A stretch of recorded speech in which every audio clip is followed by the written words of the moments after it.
Saya tak akan mau berita ini ditutup ditutup dalam-dalam. Harus dibongkar ini kasus. Gorden ditutup, ini siapa? Nggak boleh di sini orang lain, harus keluarga inti. Ketika ayah Brigadir J sempat ingin menyerah saat diintimidasi Verdi Sambo dan anak buahnya, sang bibi menolak tunduk. Sang bibi bernama Rohani Simajuntak. Ia sejak awal menaruh curiga adanya kejanggalan di balik kematian sang keponakan. Ia bertekad membongkar semua itu, tidak peduli meski harus kehabisan harta dan tenaga. Rohani Simajuntak mengaku, dia berkeras ingin mengungkap tentang penyebab kematian sang keponakan meski sang ayah Samuel Huta Barat sempat ingin menyerah. Menurut Rohani, dia yang ngotot untuk menyiarkan langsung melalui media sosial Facebook saat rumah orang tua Brigadir J didatangi para perwira dari Divisi Propampori, termasuk Hendra Kurniawan yang saat itu masih menjadi Karupaminal di Propampori. Peristiwa itu terjadi pada 11 Juli 2022 atau 3 hari setelah kematian Yosua. Saat live siaran langsung, polisi dari Mabes sempat menunjuk-nunjuk tangan dan melarang. "Hei, jangan live, jangan ambil video segala macam," kata Rohani seperti dikutip dari program Rossi di Kompas TV pada Kamis 3 November kemarin. Tidak hanya dilarang, HP Rohani juga mau dirampas oleh polisi. Saat itu, kata Rohani, Samuel merasa ingin menyerah karena mendapat intimidasi dari para polisi setelah sang anak meninggal. Bahkan menurut Rohani, Samuel saat itu sudah tidak ingin lagi berurusan dengan polisi. Menurut Rohani, saat itu Samuel memikirkan nasib adik Yosua, Mahareza Rizky Huta Barat yang juga berdinas sebagai polisi.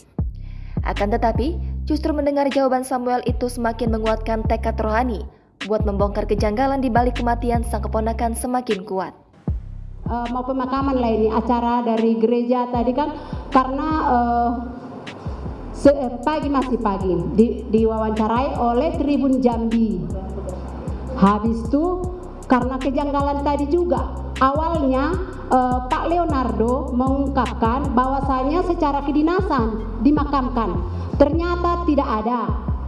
Jadi kami juga tambah hatiku berontak. Saya tak akan mau berita ini ditutup ditutup dalam-dalam. Harus dibongkar ini kasus. Ini pembunuhan ini sudah sadis ini. Jadi itu pikiran saya, hati seorang ibu ya Pak. Terus kami telepon lagi dari Tribun Jambi.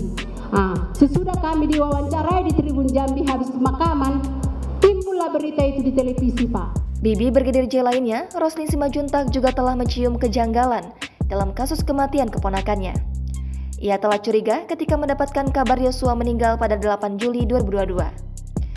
Kecurigaan muncul karena Roslin kesulitan menghubungi adik Yosua, Mahareza Rizky, yang juga bekerja sebagai anggota kepolisian di Jakarta.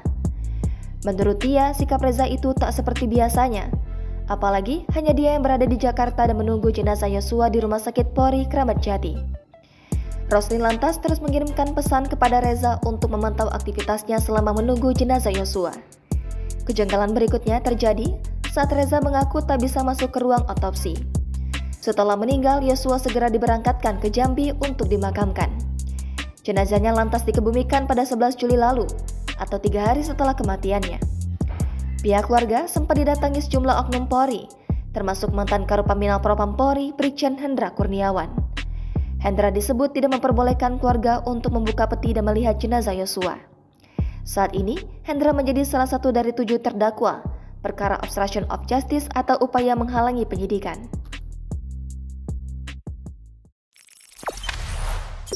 Jangan lupa subscribe, share, komen, dan like ya!